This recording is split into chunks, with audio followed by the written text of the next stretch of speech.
अस्सलाम वालेकुम स्टूडेंट्स, कैसे हैं आप सब लोग। उम्मीद है खैरियत से होंगे।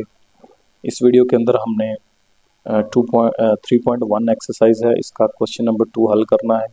जो लास्ट वीडियो थी उसमें हमने क्वेश्चन नंबर 1 हल किया था, जिसमें हमें टेबुलर फॉर्म दी हुई थी और हमने उसको सेट बिल्डर नोटेशन में कन्वर्ट किया था।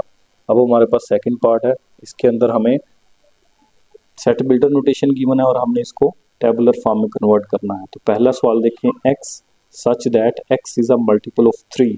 तो 3 के मल्टीपल हमने लेने हैं and X is lesser equal to 35। 35 तक हमने 3 के मल्टीपल लेने हैं। तो हमारे पास सेट बनेगा, 3 का पहली मल्टीपल है 3 ज़रब 1 3, फिर 3 ज़रब 2, यानी 3 का टेबल कह लें। 3 3 ज़रब 2 6, 3 ज़रब 3 9, 3 ज़रब 3 9 3 ज़रब 4 12, यानी 3 के सारे मल्टीपल कहाँ तक जाएंगे, 35 तक। तो 35 भी 3 का मल्टीपल है। 7 15 18, सारे एलिमेंट लिख लेते हैं हम यहाँ पे। तो 3 6 9 12 15 18 21 24 27 9 3 27 और 10 3 30, 11 3 33 और 12 ज़रब 3 36 होता है। तो ये सिर्फ 33 तक जाएगा। 35 तक जा सकता था, लेकिन 35 3 का मल्टीपल नहीं है, तो उससे छोटा ही हमें रखना पड़ेगा। तो ये 3 के मल्टीपल आ गए 3 6 9 12 15 18 21 24 27 30 और 33। उसके बाद 33 के बाद 36 आता है, जो कि इस लिमिट से बाहर चला जाता है। तो इस लिमिट से हमने बाहर भी नहीं जाना। इसी तरह इसका सेकंड पार्ट है, X such that X belongs to R, यानी अब रियल नंबर है हमारे पास एंड, और वो वाले रियल नंबर जो इस कंडीशन को सेटिस्फाई करें। इस कंडीशन को सेटिस्फाई करने का क्या मतलब है कि यहाँ पे एक्स की वैल्यू पुट की जाए और आंसर आ जाए 0। एक्स की वैल्यू पुट क्या करने का क्या मतलब है कि हम एक्स की वैल्यू निकालते हैं। यहाँ से एक्स की क्या वैल्यू हो सकती है जो कि रियल नंबर हो।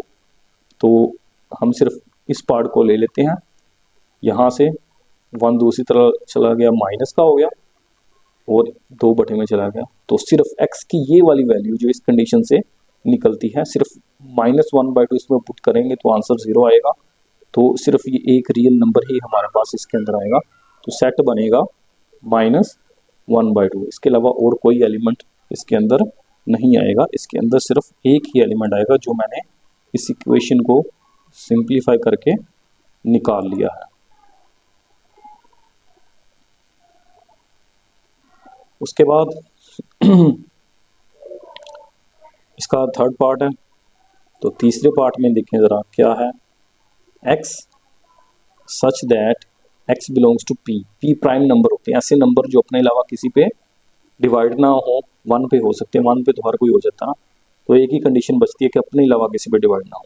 And X is less than 12, तो 12 से छोटे छोटे प्राइम नंबर हमने लेने हैं। तो 12 से छोटे छोटे प्राइम नंबर कौन से होते हैं, पहला प्राइम नंबर 2 है, दूसरा 3, फिर 5, ऐसे नंबर जो अपने अलावा किसी पे डिवाइड नहीं होते। ये 2 से शुरू होते हैं हमेशा, 2 3 5 7 11, 11 के बाद 13 है। 13 वैसे ही 12 से बड़ा हो जाता, तो 13 हम इसमें शामिल नहीं करेंगे। तो ये ही सेट बनेगा, सेट ऑफ प्राइम नंबर्स जो कि 12 से छोटे हों। उसके बाद चौथा पार्ट है, X such that X is divisor of 1 to 8। तो 128 के डिवाइजर लिखने हैं हमने सारे के सारे। 128 के, तो पहला 1 पे तो ये डिवाइड होता ही, हर एलिमेंट हो जाता है। 2 पे भी हो जाता है, डिवाइड करके देखते हैं आप। 3 पे नहीं होता, 4 पे हो जाता है, 5 पे नहीं होता, 6 पे नहीं होता, 7 पे नहीं होता, 8 पे हो जाता है। फिर अगले बड़े डिवाइजर निकालने का सिंपल तरीका ये है कि जो पहले आपने निकाले हुए हैं ना, उनको मल्टीप्लाई करते जाएं तो अगले डिवाइजर निकलते जाएंगे। तो ये 128 जो है 1 पे डिवाइड हो जाता है, 2 पे, 4 पे, उसके बाद 8 पे होता है। फिर 8 को मैं 2 से ज़रब दे देता हूँ, 16 पे डिवाइड हो जाता है। फिर 8 को 4 से ज़रब दे देता हूँ, 32 से डिवाइड हो जाता है। फिर 32 को 2 से ज़रब दे देता हूँ, 64 पे डिवाइड हो जाता है। फिर 32 को 4 से ज़रब दे दो तो ये 128 आ जाएगा। तो ये मेरे साथ 128 से बड़े नंबर हमने लेने नहीं है, क्योंकि 128 जो है वो मैक्सिमम 128 पे डिवाइड हो सकता है, उससे ज़्यादा नहीं। तो आप कैलकुलेटर पर भी निकाल सकते हैं, बारी बारी चेक करते जाएं इनको। लेकिन ये सारे के सारे 128 नंबर पे आपने डिवाइड करना है तो वो मुश्किल है। सिंपल क्या है, ये 8 तक आपने लिखनी है, बाद में इनको आपस में मल्टीप्लाई करके अगले नंबर जनरेट कर लो। जैसे 8 को मैंने 2 से ज़रब दी तो ये 16 आ गया, फिर 8 को मैंने 4 से ज़रब दी तो ये 32 आ गया, फिर 16 को मैं 2 से ज़रब दे देता हूँ तो 64 आ गया, फिर 16 को 4 से ज़रब दे देता हूँ तो 128 आ गया। तो 128 से ऊपर हमने जाना ही नहीं है। उसके बाद 5th क्वेश्चन की तरफ आते हैं। x सच दैट x जो है वो बराबर है 2 की पावर n, और n नेचुरल नंबर है और n जो है वो 8 से छोटा है यानी 7 तक जाएगा। तो इसको हम सिंप्लीफाई कर लेते हैं। तो क्या बनेगा मेरे पास, पहला एलिमेंट देखें 2 की पावर n है, तो n जो है वो क्या है नेचुरल नंबर, तो पहला नेचुरल नंबर 1 होता है, 2 की पावर 1 2, फिर 2 की पावर 2 4, फिर 2 की पावर 3 8, फिर 2 की पावर 4 16, फिर 2 की पावर 5 32, फिर 2 की पावर 6 64, फिर 2 की पावर 7 128। तो हम 7 तक ही पुट करेंगे क्योंकि यहाँ कंडीशन हमें दी हुई है कि n जो है वो 8 से छोटा है, तो 8 से छोटा n क्या होता है 7। तो 7 तक हमने पुट कर लिया, 1 पुट किया ये आया n की पावर 1, 2 की पावर 1, 2 की पावर 2 पुट किया ये, 3 पुट किया ये, 4 पुट किया ये, 5 पुट किया ये आया, 6 पुट किया 64 और 7 पुट किया तो 128। उसके बाद इसका हमारे पास नेक्स्ट पार्ट है, छठा क्वेश्चन है x such that x belongs to natural number, यानी नेचुरल नंबर की अब बात हो रही है। और आगे कंडीशन क्या है, and x plus 4 is equal to 0। ये कंडीशन ऐसे नेचुरल नंबर जो इस कंडीशन को सेटिस्फाई करें। तो ये इस तरह भी सवाल आया था पीछे, हम क्या करते थे इस इक्वेशन को सिंप्लीफाई करके आंसर निकाल लेते थे। हम दोबारा इसी तरह करेंगे, इसी इक्वेशन को हम सिंप्लीफाई करते हैं, x plus 4 is equal to 0 और यहाँ से 4 दूसरी तरफ जाएगा तो माइनस का 4 आ गया, तो ये x माइनस 4 आता है। तो क्या माइनस 4 जो है वो एक नेचुरल नंबर है, क्योंकि यहाँ हमें दिया हुआ है x नेचुरल नंबर होना चाहिए, लेकिन ये नेचुरल नंबर नहीं है क्योंकि नेचुरल नंबर्स होते हैं प्लस वाले, 1 से स्टार्ट होके अप टू 100 चलते जाते हैं।